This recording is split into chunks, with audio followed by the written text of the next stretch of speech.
Bom, continuando a nossa aula, a terceira aula, né, sobre o sistemas em geomorfologia, ainda continuando com o geólogo William Davis. Então agora vem as críticas, né?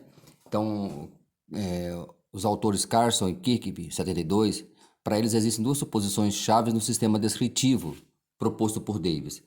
A primeira, para esses autores, a emersão, que é o soerguimento do relevo, e a denudação, ou seja, a erosão, o desgaste do relevo, não podem ocorrer concomitantemente. Ou seja, a denudação pode somente adquirir alguma importância quando a massa de terra estiver tectonicamente estável. Isso segundo a proposta de Davis. A segunda é a suposição de que os rios sofrem duas fases de atividades: rápida incisão inicial, que é o entalhamento dos talvegs, e depois virtual repouso, uma vez atingido o estágio de equilíbrio. Bom, o processo de soerguimento não pode estar dissociado, isso é uma crítica, né? Então, o processo de soerguimento, que é a subida do relevo, não pode estar dissociado dos efeitos denudacionais, ou seja, dos efeitos da erosão. Ou seja, ao mesmo tempo que o relevo encontra-se em ascensão por esforço tectônico, claro que essa ascensão, então, é em função de um forte processo de tectonismo positivo, que também é chamado de processo epirogenético. Então, é uma epirogênese, então é um soerguimento, né, do relevo. Então, ou seja, ao mesmo tempo que o relevo encontra-se em ascensão por esforço tectônico ou tectonismo, né, os processos morfogenéticos estarão atuando. Então, assim, para Davis, o processo, primeiro havia apenas o soerguimento, né? Então, os autores aqui estão criticando que o processo de soerguimento não pode estar dissociado dos efeitos denudacionais, ok? Ou seja, enquanto está havendo o soerguimento, está havendo também o processo de erosão. E Davis desconsidera esse processo erosivo ou denudacional durante o processo de soerguimento. Bom, e aqui alguns exemplos, né, de resultados de evidências empíricas de que efeitos orogênicos modernos se aproximam de 7,5 metros a cada 1000 anos. Ou seja, isso lá no Japão, né, Tsuboi, lá na década de 30 do século XX, para o Japão, né, valor comparável com as medidas atuais de ajustamento isostásico em áreas recobertas por geleiras pleistocênicas, ou seja, por geleiras mais recentes, agora da era Cenozoica.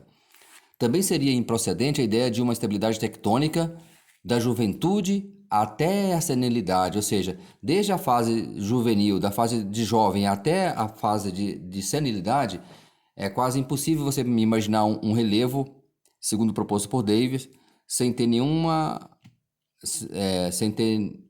atividade tectônica, né? Nenhum movimento da crosta terrestre. Então, com base em níveis modernos de erosão, a denudação de aproximadamente 1.500 metros de material requereria provavelmente entre 3 a 110 milhões de anos, segundo Schum, 63. Bom, para Davis seriam necessários de 20 a 200 milhões de anos para o aplanamento das cadeias de montanhas, como por exemplo as falhas de Utah, tempo mais que suficiente para manifestações de natureza tectônica. Então, a estabilidade tectônica absoluta por um período geológico tão prolongado inviabiliza a ideia de se atingir o referido virtual repouso, o que faz supor o estabelecimento do perfil de equilíbrio imaginário. É quase impossível a estabilidade por um período tão prolongado para permitir o desenvolvimento do chamado peneplano do professor ou do geólogo Davis, né? Então ele desconsiderou ainda a possibilidade de mudanças climáticas, né, ditas acidentais no modelo, o que resultaria em deformação do sistema imaginado. É claro que entre 20 e 200 milhões de anos ocorreram na Terra várias mudanças climáticas, né? O aumento da temperatura, a redução da temperatura, a regressão marinha, a transgressão marinha, né? A tectônica de placas, então vários fatores que contribuíram para que o relevo fosse modificado, né? Em função de forças endógenas e exógenas. Então, Davis, por ser geólogo, fundamentou sua análise evolutiva no comportamento estrutural ao longo do tempo, sendo, portanto, o componente responsável pela definição dos diferentes estágios. Então, o principal elemento na evolução do relevo, na proposta de Davis, é o tempo, né? Então, comportamento estrutural ao longo do tempo. As variáveis estruturais e temporais individualizam o seu sistema. Então, ficando as considerações processuais, os processos que comandam a evolução no segundo plano. Então, para ele era as rochas, né, e o tempo. Ou seja, a estrutura geológica, quando resistente, se constitui no único controle de forma. O processo erosivo possui relevância quando a litologia favorece e o tempo assume importância no jogo entre as respectivas componentes.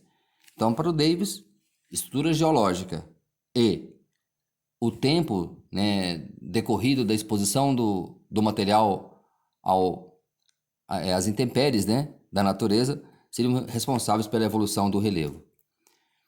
Bom, apesar das críticas relativas ao modelo de Davis, muitos geomorfólogos o aceitam enquanto noção de um sistema que comanda a evolução do modelado terrestre.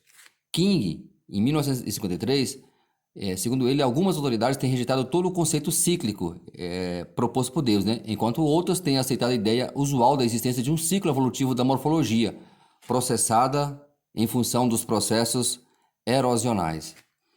Bom, em geral, a formulação evolucionista utilizada por Davis é contestada pelo excessivo idealismo, né, discutível, né, discutível generalização do ciclo e limitação temporal da geodinâmica, responsável pelo estágio final do equilíbrio hidrológico. Ou seja, então é um processo muito dedutivo. Leuzinger, 48, conclui que, na verdade, esse método é indutivo e as deduções que contém destinam-se somente à confirmação das teorias obtidas por indução. Bom, isso aqui são discussões de autores sobre o modelo de Davis. Carson e Kirkby, 72, valoriza a pertinência do modelo davisiano enquanto sistema de referência. É uma referência na pesquisa, né? Em pesquisa na geomorfologia. O professor Antônio Cristofoletti, que é um geomorfólogo brasileiro, falecido no começo, em 2000, se eu não estiver enganado, ele destaca o modelo de Davis expresso na linguagem verbalizada, em palavras e representadas em blocos de diagramas, possuindo todo o contexto de um raciocínio lógico. Para ele, tem um raciocínio lógico, né? Um dos principais críticos de Davis, sobretudo ao afirmar que a imersão e a denudação aconteciam então ao mesmo tempo, atribuindo desse modo a devida importância aos efeitos processuais. Aí é o professor Walter Penck, que é um alemão, ok? Aí eu vou começar falar do professor Walter Penck no nosso próximo vídeo.